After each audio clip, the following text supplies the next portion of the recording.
Alright guys, let's check out all of the brand new abilities coming out in Overwatch that just got released in the new mode called MirrorWatch. Now, I did want to originally make a video just going over all of the gameplay, but I think it's important to go over all the notes first because while we can see it in the game, we may not know exactly what it does until we actually read everything. So this actually starts today and it goes until I think the 13th of next month. Now, there is a video over here that kind of shows off some of it in the trailer, but there's no official video that goes over all of them. You can see Doomfist actually has a shield. There's actually a moment where they show Reinhardt's ability, where Reinhardt basically gains a Baptiste window wall, and he's going to be increasing the damage as well as I think the projectile speed of certain things. So let's go check out the notes. This is my first time checking them out, so it's going to be exciting. And it's not listed on the official Overwatch page, but it's listed in the client. So this is going to be my reaction to the brand new changes. All right, so starting right off, let's go over the Doomfist changes. So I'm just going to be reading the update here. So they've updated his seismic slam. So it grants overhealth to self and nearby allies when leaping. So when he jumps up in the air, that's going to be overhealth. That's pretty cool. Instead of it giving, I guess, when he slams. And then the power block makes a shield that blocks attacks and says blocking heavy damage empowers the next rocket punch. So basically, he gets a Reinhardt shield and then it's going to charge up his punch, which sounds really OP considering if Doomfist gets his punch, I mean, if you're playing in anything diamond or higher, that's basically like a free kill. Next up though, with Meteor Strike, it makes it so he gets to press Q to leap up in the air, moving target circle, then press left mouse button to strike the targeted area and grant allies overhealth. So now it doesn't do damage, right? So it's a giant overhealth. So it basically just empowers. Think of it, maybe, I'm trying to think of what would it be similar to, like a Lucio, like giant heal AoE. That's kind of cool. All right, next up, this is the Reinhardt changes. So this is the barrier field. So this is what I was talking about. So it makes, I think, a Baptiste wall, and it's a projectile. So instead of Reinhardt blocking, well, it's going to increase the damage and the movement speed upon breaking. Wait, oh, it only increases the movement speed upon breaking. So is that everyone or just him? I'm guessing that's just him, but interesting. So you're giving your teammates a bunch of buffs and then you just walk through. All right, and then on top of that, the Earth Shatter knockdowns all enemies in a narrow path. So I guess it's worse, but maybe it's just an ability now instead of an ultimate. I don't know. It says he's got a new passive. Damage from Rocket Hammer increases attack speed. So the faster you swing, the more, I guess, DPS that you deal. Next up, he's got, wait, he gets a cannon?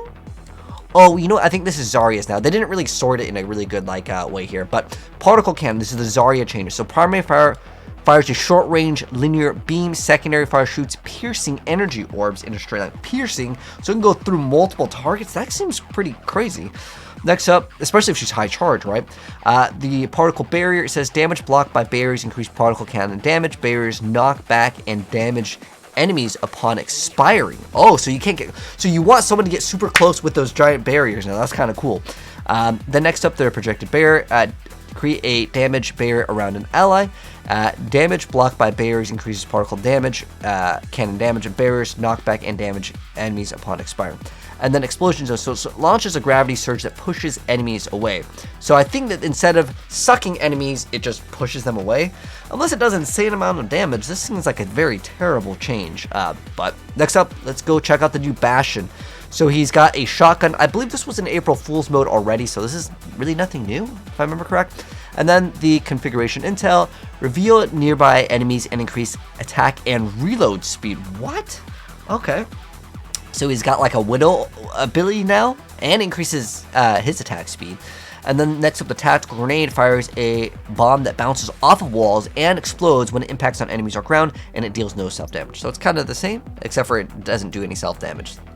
Next up, the configuration reinforcement, become immobile and deploy 4 allied slicers.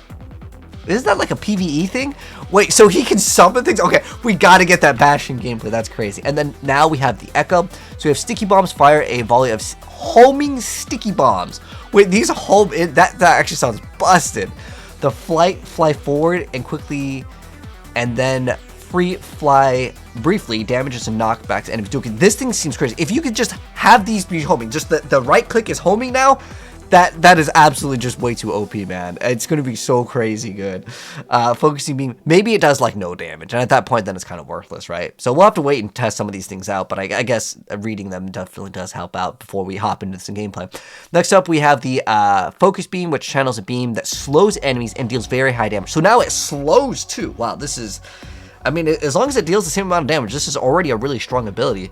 Maximum efficiency, increase attack speed, and reduce all cooldowns. So you have CDR now. Crazy. Next up, Sombra. So we have updated hack. So hold down to hack your allies and enemies. Hack allies have increased attack speed and overhealth. Hack health packs spawn faster and can't be used by enemies. Taking damage interrupts the hack. So you can actually hack your allies. I wonder if you can just hack ally. But I think that's on a 3-second cooldown. Now, how long does it last? I don't know. But this could be actually pretty insane on certain characters. Yeah, this will be awesome. Updated the virus to infect the enemies with a projectile that deals damage over time and decreases their damage dealt. Virus damages hacked enemies at a faster rate. Okay.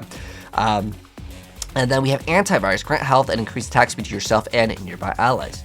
Is that the ultimate now? I don't know. But that's pretty cool.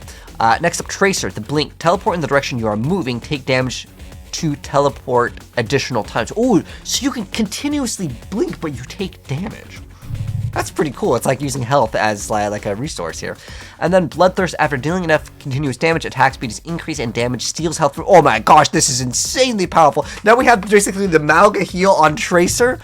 Woo, and more attack speed. Oh, that's awesome. And then now we're looking at Widowmaker. So primary fire, automatic assault weapon, hold secondary fire for a long range sniper, charge shots, reveal enemies. Okay, so it just marks them. Okay. Then we have Silk Shield. Wait, so she can make a barrier? What? Widowmaker has a shield now? Upgraded Infocyte, highlight weak points on enemies. The updated Biotic Rifle, long range rifle that heals allies and damages enemies instantaneously. Can headshot. Oh, so okay, now we're in Anna. Okay, so Anna can headshot now. Biotic Grenade. What's the difference? Throws a grenade that increases healing at allies while damaging and reduced healing. Oh, so it doesn't make it no heals. It's just reduced healing on the enemies here. And then the Nano Boost, only used on yourself, and it reduces damage taken, and Biotic Rifle increases ally healing and reduces enemy healing. Okay. And then now she has a double... Wait, Anna gets a double jump? That's insane. Oh my gosh, these buffs are crazy for Anna. Repair Pack. Oh, this is Brig now. But like getting a double boost, and on top of that, I think this could be good. So just being able to headshot is actually pretty massive on Anna. I mean, keep in mind, this has no damage drop-off and a double jump. These are two changes to Anna, which I think are really good. I think almost Anna should just get double jump at this point. Like, it would be really helpful.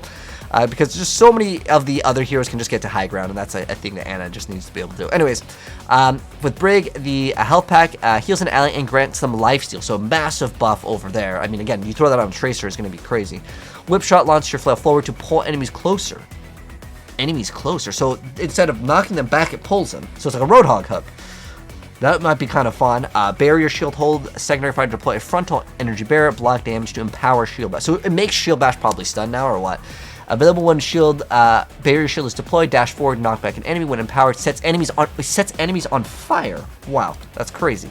And then these are the Mercy changes. So Mercy changes, hold primary fire to heal an ally, secondary fire to increase the ally's damage inflicted and deal damage to nearby enemies over time. Wow, okay, so you can, it's sets them on fire. New Soul Burp, detonate on a fallen ally or enemy, so it just does damage. Revenge, gain the ability to fly and fire rockets. What? Mercy shoots rockets now. That is crazy. And then Zenyatta, launch orb at an ally to heal them, deal damage to increased healing. Oh, to increase the amount of healing. There's a lot of these like lifesteal sort of things over here. And then the updated Orb of Discord, launch an orb at the enemy to increase the damage that they take and deal additional damage over time. Next up, the Interdiction Zone, create a field that prevents enemies from using abilities. That is pretty crazy over there. Wow. Okay, and then there's probably some other like challenge rewards here. Okay, which hero do you guys think is the best? I want to play Bastion immediately. The fact that you can summon something I've always wanted, like a pet build, and maybe we can do it. I think this seems pretty OP too. Just firing homing sticky bombs is crazy. But anyways, I'm going to be dropping gameplay of this very soon. So if you guys want to see it and this is your first time here, hit subscribe, turn the bell on. I'm literally dropping the gameplay like right now, basically, as soon as this is finished. But this is going to be an awesome, awesome Overwatch update, man. I'm excited.